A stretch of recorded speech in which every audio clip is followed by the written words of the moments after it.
el presidente se hace pato o se hace ganso. ¿Le debes todo al presidente? No, no, señores. A mí me quedó a deber el presidente porque todo lo que me dijo que iba a hacer lo ha hecho al revés. Sí, yo los voy a perseguir hasta el último día de mi vida, a López-Gatell para que vaya a la cárcel. Y yo no me explico cómo esta gente sale del Senado y puede conciliar el sueño. Pues hace 21 años me mandaron matar. ¿Por qué? Porque les puse las pruebas por corruptos al procurador que no descansa en paz porque era un criminal. Y ya no pude más cuando el presidente saludó a la mamá del Chapo. ¿Por qué se ofende la 4T? Porque les están levantando la alfombra y se está viendo el cochinero. Es imperativo rescatar al país. Tenemos que hablar en voz alta, tenemos que hablar en las redes de los parásitos de la 4T. Yo les digo parásitos porque esos son. Y yo no he visto a alguien en la presidencia de la República que haya ofendido más a la gente pobre que el presidente López Obrador.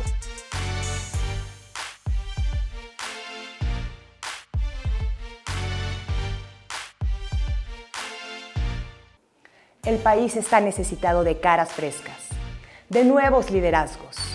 Y los ciudadanos los estamos buscando desesperadamente. Hoy, en México, están surgiendo nuevos líderes que incomodan profundamente a los políticos tradicionales. Y aquí, en nuestro programa, está una de ellas. Vamos a verla. Con ustedes, Laisha Wilkins y Max Kaiser. Y para despabilarnos, Lili Telles. ¡Que empiece el show! Hoy tenemos el placer de contar en Los Despabiladores con la senadora Lili Telles. Lili, qué gusto tenerte aquí. Gracias, Max, Laisha, gracias por invitarme. Pues tal vez quisiéramos empezar con preguntarte cómo una periodista con una trayectoria como la tuya, con una carrera tan larga, con credibilidad, de la noche a la mañana decide brincar a la política. Porque aparte no era ajena para ti, por supuesto, siendo periodista, siendo comunicadora. Sabías que era pues un área muy complicada. ¿Qué te hizo moverte para allá? El presidente insistió mucho. Él me llamó por teléfono en el 2017 y me invitó a pelear la candidatura al Senado en Sonora. Y yo le dije que no, de inmediato, y así pasaron 3-4 meses en que estuvo insistiendo. Dije que no 3 veces. En la cuarta fue cuando pues ya le creí que iba a hacer las cosas bien y harta por la corrupción e invitada como candidata externa, como una ciudadana, como una prueba de que era un movimiento plural, pues le creí. Bueno, me va a alcanzar la vida para arrepentirme. Pero fue básicamente eso. Si eres un periodista que ha estado toda la vida señalando corrupción, que bueno, voy a ver cómo funciona la democracia y voy a hacer todo lo que pueda por ayudar a mejorar las cosas. Cuando dices le creí, el elemento básico es que iba a pelear por la corrupción. ¿Ese fue, digamos, el gran motivador a entrarle al proyecto del presidente? Fue contra la corrupción, pero bueno, yo le pregunté sobre muchos temas. En primer lugar, yo les dije, yo no soy de izquierda. Entonces, lo que me planteaban es que era un movimiento plural en el que cabíamos todos.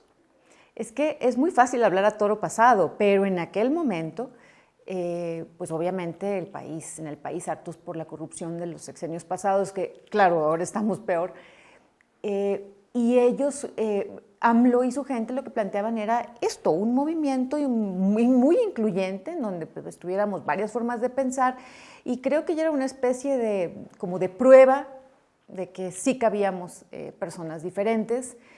Y tenían una campaña también, una campaña dentro de la campaña para presentar a López Obrador como un hombre que ya había madurado, que ya se había llegado a un justo medio, a una persona más equilibrada que lo que habíamos visto muchos años antes.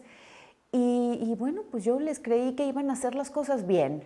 ¿Cómo fue esa llamada con él? ¿Fue así? ¿Un hombre sensato, un hombre que parecía que había madurado políticamente? ¿Así fue la llamada? Sí, hasta alegre, cosa que ya prácticamente no lo vemos alegre, hasta bromista. Cuando me habló a mi celular, pues yo pensé que era una broma, no pensé que era él, pero cuando siguió hablando dije, no, indudablemente es él, porque tiene una forma de hablar muy particular. Y no, pues yo le dije, no, la política no es para mí. Y mientras más me negaba, más insistía. hasta que pues sí, bueno, fue terco. Aceptas, entras a Morena, ¿y qué es lo que ves ahí? ¿Qué es lo que comienza a desilusionarte? ¿Qué es lo que detona que tú decidas ya no pertenecer a ese partido? Bueno, yo no entré a Morena. Yo puse varias condiciones para pelear por la candidatura al Senado. No solo les iba a ayudar en Sonora, porque mi nombre, yo era conocida a nivel nacional, les servía para todo el país.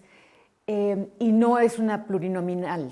Eso es muy importante recalcarlo, porque me dicen, es que le debes todo al presidente. No, no, señores. A mí me quedó a deber el presidente, porque todo lo que me dijo que iba a hacer lo ha hecho al revés. Y yo hice una campaña con otros supuestos, en donde se ofrecía una cosa muy distinta de lo que se está haciendo ahora. Y la gente votó por ti. Claro, estaba mi nombre en la boleta. El asunto es que, bueno, hicimos una campaña. De hecho, yo era primera en fórmula, no era ni Durazo primera en fórmula. Y hicimos la campaña, ya, ganamos, y yo me di cuenta que las cosas estaban mal desde el primer día que me reuní con los senadores de Morena, porque el discurso ahí era distinto, era un discurso con un ánimo vindicativo, básicamente, cargado de rencor, cargado de odio, muy hacia la lucha de clases, y pues no era eso lo que se me había planteado. Si ustedes recuerdan, López Obrador como candidato en esta última elección, en la que ganó la presidencia, se mostraba incluso sonriente. Yo me acuerdo que mucha gente decía, es buena gente, y andaba sonriente y andaba contento. Lo he visto más enojado en la presidencia que en la campaña pasada. O sea, Morena no existía prácticamente en Sonora y de pronto tú lo convertiste en una fuerza política. Llegas al Senado y encuentras esta como resistencia hacia ti. ¿Había de parte de los que formaban parte del movimiento y militaban en Morena, encontraste una resistencia hacia ti como persona? No, pero López Obrador no me debe a mí lo de Morena. O sea, él lo suyo y yo lo mío. Yo sí creo que él me queda de ver a mí, porque lo que me dijo él personalmente que iba a hacer, está haciendo exactamente lo contrario. Por ejemplo, con el sistema de salud, por poner el asunto más grave, y lo de seguridad. No, en la bancada de Morena me trataron muy bien. Les beneficiabas, pues ¿por qué no? Porque soy una persona muy mediática, porque se me facilita dar a conocer los mensajes, entonces pues a ellos les convenía tenerme ahí. Pero yo empecé a ver que las cosas las estaban haciendo mal y me quería salir, pero me insistieron en que aguantara un poco más, y después pensé yo, bueno, voy a terminar de conocer al monstruo, voy a verle la cara al monstruo, los colmillos, exactamente cómo es, y ya no pude más cuando el presidente saludó a la mamá del Chapo. Eso fue lo que dijiste, basta. Eso, y cuando escuché hablar a López-Gatell. En cuanto escuché hablar a López-Gatell me quedó claro que es un ideólogo y no un científico, y me pareció sumamente grave. Ambas cuestiones, lo de López-Gatell y lo de la mamá del Chapo, pues tienen que ver con la pérdida de vidas humanas. Entonces yo dije, esto no puede seguir. Yo me salí de la bancada de Morena y les declaré la guerra y quemé las naves hasta la última astilla, tal cual. ¿Cómo es la oferta del PAN para que te acerques a esa alianza de alguna manera, ¿no? Después de esto. Ya me habían invitado de todas las bancadas, y eso lo agradezco mucho, porque se daban cuenta que yo no comulgaba con lo que estaban haciendo los de Morena. En varias ocasiones pasó que estaba hablando algún senador de la oposición y yo les decía, tienes razón en lo que está planteando fulano de tal o la senadora fulana de tal, tienen razón. Y no les querían dar la razón simplemente porque había que obedecer lo que decía el presidente. Entonces, fue una experiencia en lo personal, la palabra no es desagradable, fue una experiencia muy desesperanzadora, y también me ha provocado, pues, yo acuso una ofensa personal, sí, porque personalmente, tanto AMLO como Durazo me dijeron que las cosas iban a ser de una forma y no tenían ninguna intención de hacerlo diferente. ¿Por qué crees que López-Gatell se convierte en la cara de la pandemia y por qué crees que sigue en su cargo después de todas las pruebas que hemos tenido del pésimo manejo, de ser el tercer país del mundo con más muertes totales? ¿Por qué crees que es él? ¿Es simplemente un fusible que un día se va a acabar de quemar para que no llegue la responsabilidad? ¿O si es él el que toma algunas decisiones? Tú has estado muy metida en este tema. ¿Cuál es tu visión del manejo de la pandemia? López-Gatell es una joya para López Obrador. Ya quisiera López Obrador que todos los demás del gabinete fueran igualitos que López-Gatell. ¿Por qué? Porque se encarga de resolver al presidente asuntos de complejidad máxima con puras palabras. Entonces, lo que pasó en México con el desastroso manejo de la pandemia es que el presidente no quería gastar, no quería comprar las pruebas y anduvieron regateando lo de las vacunas. Entonces López-Gatell es, pues yo digo, una joya para el presidente, lo reitero. El tonto útil. Porque sale a dar la cara. No es tonto. No es, o sea, es un ignorante en cuestiones científicas, pero no es tonto porque lo que él quiere, estar en el poder, pues lo ha conseguido. Pero te digo, una persona que marea a cualquiera con palabras, que logra engañar a las masas y que hace que todo le salga más barato al presidente y que además se arrastra como... Siento que voy a insultar a un animal si menciono un animal, pero que se arrastra en esa forma y es todo lo que diga él y que está dispuesto a hacer el ridículo. Absorber la culpa. A que mueran miles de personas. Pues, es justo la personalidad que necesita López Obrador. Tiene todos los atributos, por eso se lo llevó a Washington. Y me imagino que hasta lo ha de poner de ejemplo para todos los demás del gabinete, sean como él, que besa el piso, que pisa, valga la redundancia, y que está dispuesto a hacer lo que sea para mantener a ese grupo en el poder. Lili, ¿en el Senado hay oposición? ¿Realmente hay oposición? O sea, ¿hay un bloque opositor? Porque, bueno, acabamos de ver la votación de la señora del Banco de México y de 13 senadores, 10 se abstuvieron y 3 faltaron. ¿Hay una oposición real? Sí, hay una oposición real. En particular en el PAN. Los de la 4T aborrecen al Partido de Acción Nacional. Es en parte por lo que decidí estar en esa bancada. No estoy afiliada, pero estoy en la bancada, porque son la verdadera oposición. Respecto a esos votos, pues yo no puedo hablar por cómo votaron otros, pero pues ahí está para que cada quien decida quién está, digo, es público y cada quien puede ver quién está. Pero se necesita una alianza, ¿no? Para mayoría de votos, o sea, una alianza con partidos como PRI, PAN, en contra del Morena, porque MC vimos que el año pasado votó muy a favor de Morena. Entonces, ¿realmente se pueden conseguir pues estos votos para lograr no estar siempre con la propuesta de Morena? Yo creo que es por temas y yo no participo en ese tipo de acuerdos. ¿Se puede ser senadora sin línea? Sí, claro. Sí, por supuesto. No participo en ese tipo de acuerdos y me duele que no exista una conciencia completa por parte de todos los partidos de oposición y de todas las organizaciones civiles, porque lo más importante en este momento es la unidad. Creo que incluso, aunque todos estuviéramos unidos, va a ser difícil sacar a Morena de Palacio Nacional, pero es imperativo. Cada mes que pasa, el país sufre en todas sus áreas y faltan 3 años así, entonces es imperativo rescatar al país. Uno de tus temas de los que más hablas, de los que más criticas al gobierno es el tema de la seguridad. Además, Sonora es un estado especial para este tema. El exsecretario de Seguridad es el gobernador. El fin de semana pasado, apenas estos últimos 2 días, murieron más de 250 personas que fueron asesinadas en eventos del crimen organizado. ¿Qué le pasó al gobierno con su oferta de una estrategia diferente y cómo vamos a resolver el tema de la militarización una vez que este gobierno acabe. Lo de la militarización, pues en primer lugar se tiene que echar a patadas a los inquilinos de la 4T, del poder, y después proceder conforme a derecho y cada quien a su lugar.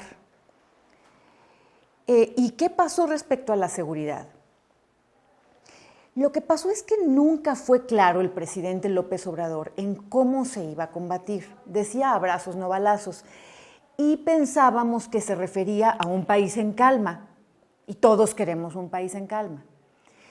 Vilmente, sin ninguna vergüenza, entregaron la plaza a cambio del poder. ¿Qué quiere decir entregaron la plaza? Entregaron la plaza a los cárteles del crimen organizado en el país. ¿Los dejaron operar o crees tú que hay incluso por supuesto acuerdos, que debe haber acuerdos oscuros, por supuesto. El ex embajador Christopher Landau y un militar de muy alto rango estadounidense comentaron en una reunión que del 35 al 40% del territorio mexicano está en manos del crimen organizado. ¿Y qué hace México ante una declaración como esas? Se ofende. De hecho, se lo acabo de preguntar al subsecretario de Relaciones Exteriores y se lo dije también a la secretaria de Seguridad Pública en el Senado. Le dije, ¿qué hicieron ustedes cuando se enteraron de esto? Lo lógico es, a ver, dennos más información para pasarla aquí a las áreas de seguridad de México y hacer algo. No, se ofendieron. ¿Por qué se ofende la 4T? Porque les están levantando la alfombra y se está viendo el cochinero. Entonces es gravísimo, no importa el pecado, sino que nadie diga nada. Al puro estilo de los problemas de siempre que hemos tenido con los políticos, pero a la N potencia. Porque de que son peores estos, lo son. ¿Ha hecho algo bien el presidente? El sistema de pensiones. Y párale de contar. Y el problema es que cuando hay un pasito para adelante, y remarco pasito porque mi forma de hablar no es en diminutivo, inmediatamente de otras áreas dan unas zancadas hacia atrás. Entonces, como dices tú, pues el mal manejo, la ineptitud, la falta de conocimiento, más un elemento fundamental.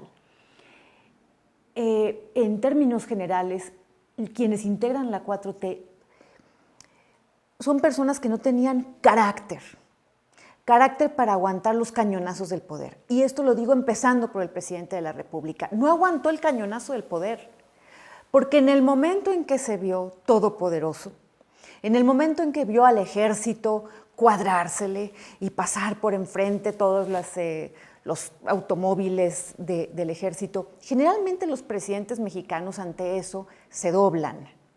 Yo creía que el que más se había doblado era Felipe Calderón, porque tener al ejército así, pues los hace sentir poderosísimos.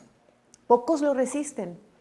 Sin embargo, este presidente, López Obrador, perdió completamente el piso, al grado que lo vemos en todas partes acompañado siempre del secretario de la Defensa, casi su cobijita de seguridad. Pero es una manta de seguridad tremenda, porque es ni más ni menos que el jefe de las Fuerzas Armadas. Se doblaron por falta de carácter en el momento en que tuvieron todo el poder y todo el dinero.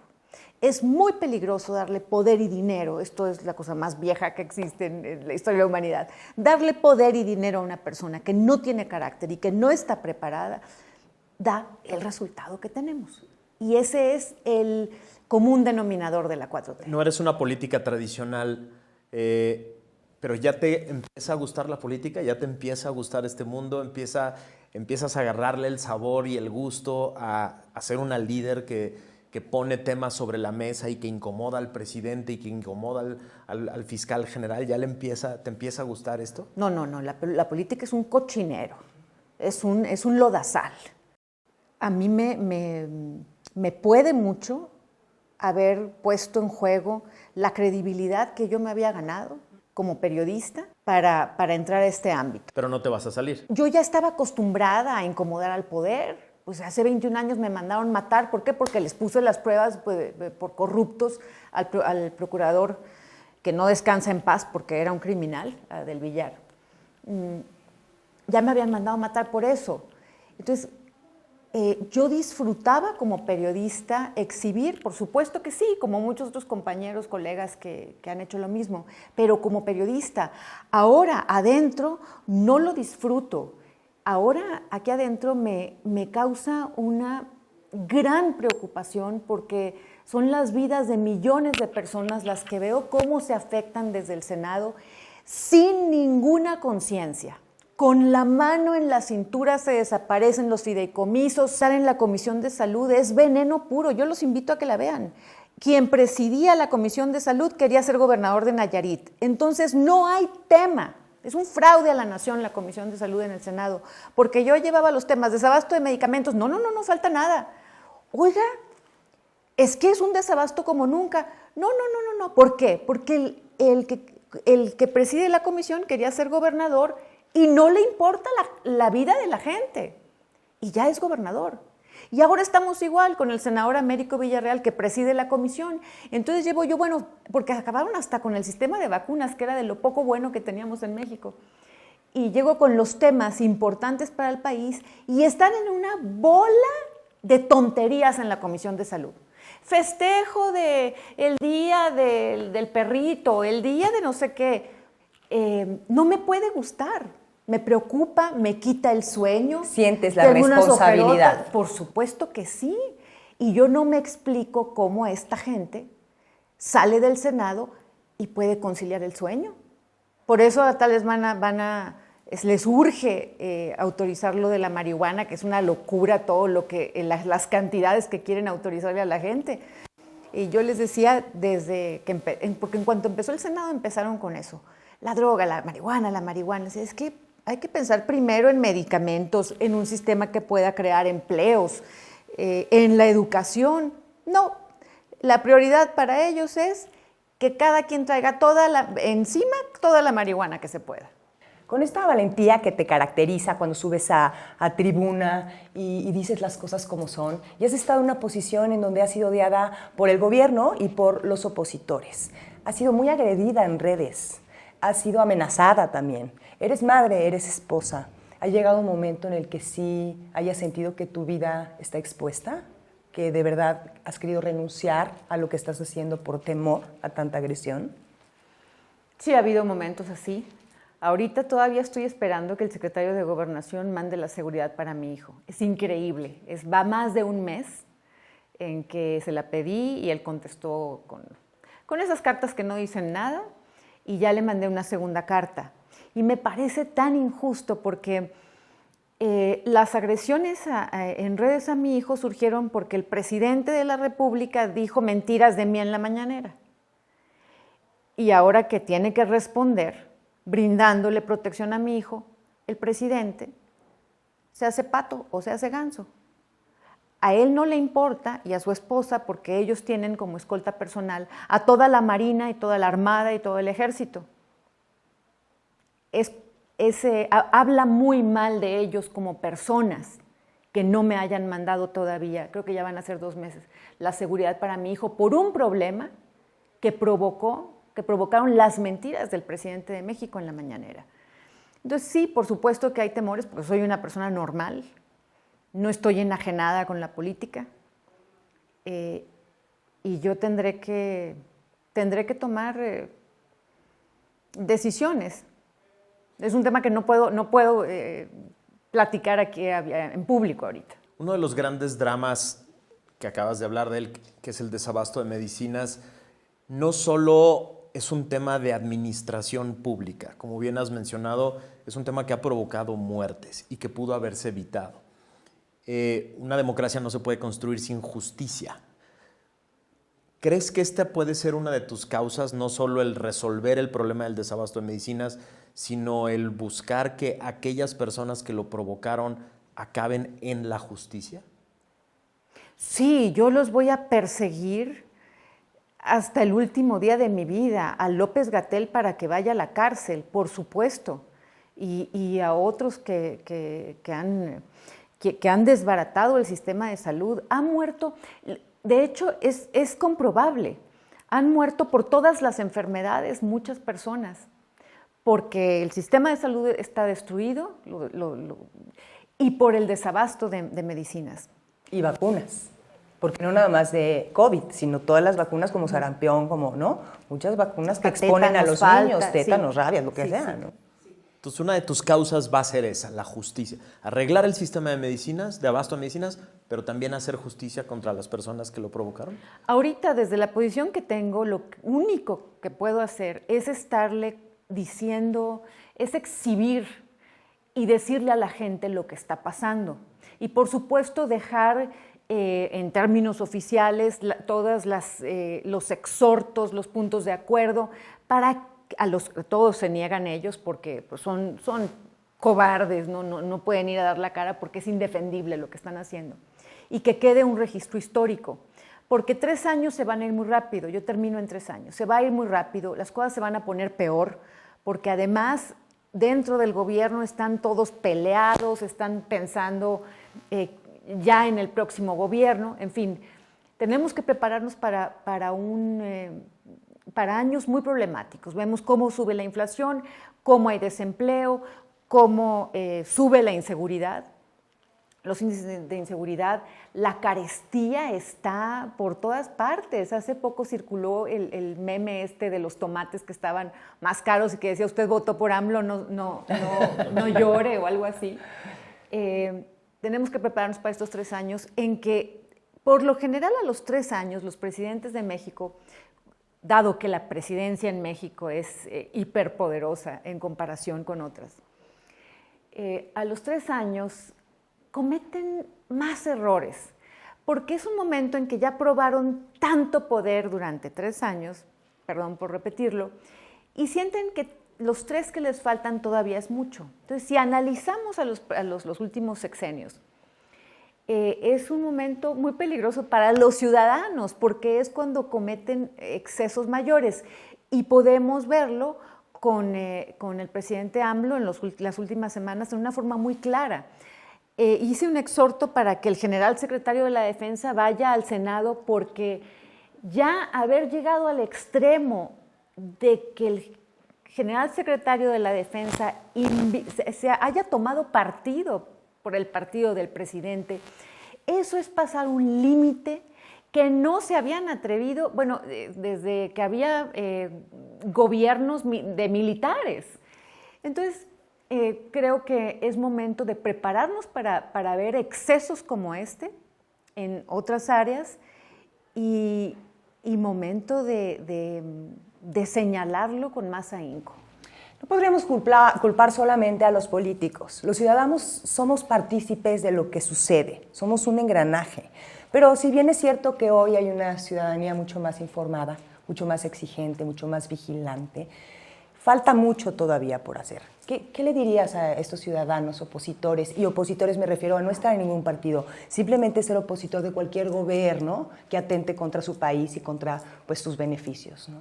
Tenemos que hablar en voz alta, tenemos que hablar en las redes de los parásitos de la 4T. Yo les digo parásitos porque esos son. Son un grupo de políticos, pero en el peor sentido, que están viviendo de nuestros impuestos y que quieren seguir en el poder, nada más. Tenemos que hablar de la palabra parásitos para que podamos entender el daño que nos están haciendo. Cuando yo era niña y vivía en Hermosillo, tenía unos perros, se manifiesta una plaga de garrapatas que es realmente un problema de sanidad pública, de salud pública. Entonces se hacen campañas para que se quiten las garrapatas a los perros. Y es muy impresionante ver a las garrapatas infladas de sangre, pegadas a la piel de tus perros, y se tratan de retirar, y las garrapatas se aferran. Pues se agarran, mira, aquí queda perfecto el término. más fuerte porque tienen que seguir viviendo de la sangre del perro. Y así veo a estos políticos de la 4T. Están aferrados, están agarrados del presupuesto, quieren más presupuesto y van a seguir explotando a los ciudadanos que pagamos impuestos.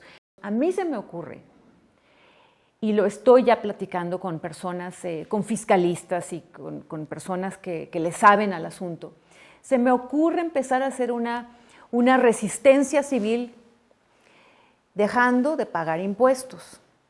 No creo que, bueno, de hecho el gobierno no tiene los suficientes policías para aprendernos a todos los ciudadanos si dejamos de pagar impuestos. Una resistencia civil pacífica. Y tenemos el ejemplo con el CIDE, ¿no? No está regalando todas las mensualidades del próximo año si ceden los estudiantes. Entonces sí deberíamos de presionarlos por ese lado, me parece buena idea. No solo no sabe invertir el dinero, no solo no nos compra medicamentos, sino que además ahora resulta que no nos va a decir en qué lo gasta, a quién beneficia, por qué, a quién perjudica, qué enfermedades va a haber, cómo se va a destruir el medio ambiente. Resulta que toman, estos parásitos de la 4T, toman nuestro dinero y en secreto van a hacer lo que les plazca sin rendirnos cuentas a los ciudadanos, en empezar por no pagar ciertos impuestos. Si tu gobierno no cumples la ley, no puedes obligarme a mi ciudadano a pagarte impuestos. Y creo que lo único que le dolería al presidente y a su equipo de parásitos es por ese lado del presupuesto, porque si se fijan es un gobierno sumamente obsesionado con el dinero. Hablan y hablan y hablan del dinero y de los pobres, y yo no he visto a alguien en la presidencia de la República que haya ofendido más a la gente pobre que el presidente López Obrador. ¿Por qué? Porque no solo porque ha provocado que existan más pobres y que quienes estaban en pobreza estén ahora en pobreza alimentaria, no solo por eso, sino porque les dice desde las mañaneras que se conformen como están, que no estén pensando en otro par de zapatos ni en cosas materiales. Y esa es una ofensa gravísima para las personas que están en pobreza. Decirles, quédate así, ni siquiera tienes derecho a aspirar a lo más legítimo que tenemos las personas, que es querer un mejor salario para poner mejor comida en la mesa de tus hijos, mejor techo sobre la cabeza de tus hijos, mejor educación, hasta vacaciones, mejores cimientos para tu casa. Entonces creo que es realmente quien más los ha ofendido y al mismo tiempo, paradójicamente, quien más los usa y los engaña. Y se aprovecha el presidente del amor que efectivamente le tiene la población. Se aprovecha, le da amor a la población y él les responde haciéndoles la vida más difícil en seguridad, en educación, en salud y, en fin, en toda su forma de vivir. Dices que no le has agarrado el sabor a la política, pero yo te veo ya como una política apasionada del tema. No me digas que ya hablo como política, no. Como de los que queremos ver. Algo que queremos ver. Y en ese sentido la pregunta es muy sencilla. ¿Qué sigue para ti? ¿Quieres ser presidenta de México? No creo que vaya por ahí. Me han estado preguntando eso y no creo que ese sea mi camino. Pero sí voy a apoyar al candidato que tenga la capacidad, en las encuestas, el que sea más probable que pueda dar la batalla. Eso sí voy a hacer, sí lo voy a apoyar, porque es una responsabilidad de todos los ciudadanos, no porque sea senadora, como si fuera ahorita nada más periodista lo haría. Sí hay que hacerlo. ¿Vas a seguir en la política? Hasta que termine la senaduría. Para después tengo otros planes, pero bueno, tampoco puedo decir de esta agua no beberé, no quiero adelantar vísperas, lo que he vivido en estos 3 años pues nunca me lo hubiera imaginado. Creo que para la presidencia de la República debería haber un equipo como de los Avengers, un equipo en que cada uno fuera el mejor preparado en su área, porque pensar que un solo hombre puede manejar el país indica que hay una profunda ignorancia sobre lo que es el país. Y el gobierno. Sí, y es esta orfandad gubernamental de el gobierno me tiene que resolver todo y los ciudadanos tenemos que entender que también está en nosotros. Entonces tenemos el estilo del presidente en que yo nunca había visto eso desde que entró. Sus secretarios no pueden dar entrevistas prácticamente, nadie puede hablar, nadie puede decir nada, mucho menos tomar decisiones. Entonces todas las áreas están paralizadas porque él tiene que manejarlo todo. Eso habla de una profunda ignorancia sobre la complejidad y la grandeza del país. Tenemos una dinámica al final siempre de este programa que te vamos a poner en esa pantalla de allá una persona o un grupo o una institución y tú aquí a la gente le vas a decir en una frase cómo despabilarías a eso que estás viendo en esa pantalla. Entonces la primera es muy sencilla. ¿Cómo despabilarías? Me dan miedo estos juegos. Lo que salga, lo que te salga del corazón en una frase. ¿Cómo despabilarías al PAN? Con más jóvenes, con la participación de más jóvenes. Padrísimo. ¿Cómo despabilarías a Claudia Sheinbaum? Ah, no, ella no tiene remedio. No, las fotos en las que estuvo en el país, ¿las puedo describir? ¿Hay tiempo? Sí. Vemos a una mujer que languidece al lado de la ventana, que está viendo al más allá, a ver si le hace una seña el hombre todopoderoso que la va a rescatar, vestida en un blanco en que ella misma no se siente bien, en una pasividad que me llamó la atención. La paradoja, ella maneja un lenguaje, una narrativa en la que habla del poder de las mujeres y se presenta exactamente como una mujer que es pasiva, aburrida, incómoda, en una silla que le queda, no sabe ni sentarse en una silla.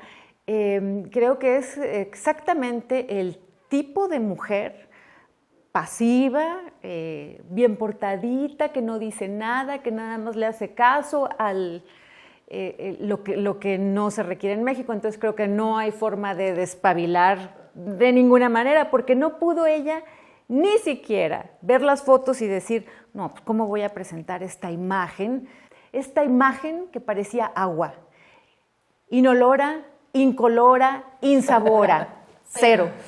¿Cómo despabilarías a este señor? Invitándolo a comparecer al Senado. Que ya acepte, ¿no? En una comparecencia yo puedo despabilar casi a quien quiera. Eso es todo. ¿Cómo despabilarías al gobierno de México? Ya lo despabilaste muchísimo en todo el programa. Danos una última frase pegadora para despabilar al gobierno. Pues se necesita una persona con carácter en el gobierno de la Ciudad de México. No una persona como quien gobierna. ¿Cómo despabilarías a Hugo López-Gatell? En juicio, en la cárcel. Creo que hasta que esté en la cárcel va a... Pues yo creo que ni siquiera se va a arrepentir, pero hasta que le quiten los privilegios, ya bien acomodado tras las rejas, con una sentencia que sea, no sé, de unos 30 años, sin visita conyugal, sin comidas especiales, sin celular, o sea, en una cárcel de verdad, ahí empezaría tal vez a arrepentirse, no del daño que hizo y de las vidas que se perdieron, porque nunca habló de salvar vidas López-Gatell. Empezaría a arrepentirse de que su estrategia para seguir en el poder le falló. Pues Lili, muchas gracias por tu voz y muchas gracias por habernos acompañado en Los Despabiladores. Gracias.